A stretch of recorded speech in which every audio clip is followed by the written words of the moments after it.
Hello കൂട്ടുകാരെ, എല്ലാവർക്കും സ്വാഗതം. ഞാൻ കേടും. നമുക്കിന്ന് ഒരു കടവട്ട ഉണ്ടാക്കിയല്ലോ.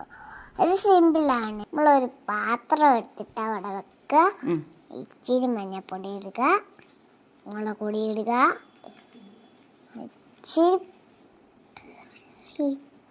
ഇച്ചിരി കായപ്പൊടി ഇടുക. നമ്മൾ കുറച്ച് ഉപ്പ് എടുത്തിട്ട് മിക്സ് ചെയ്താൽ മതി.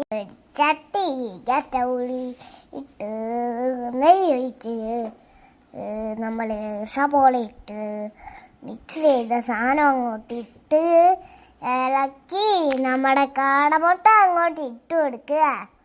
എടാ മോനെ, നമ്മളൊന്നിട്ട് കഴിച്ചു നോക്കും. നല്ല ടേസ്റ്റ് ആയിരിക്കും കേട്ടോ. ഞങ്ങളുടെ ചാനൽ നിങ്ങൾ സബ്സ്ക്രൈബ് ചെയ്യാനും ഷെയർ ചെയ്യാനും മറക്കല്ലേ.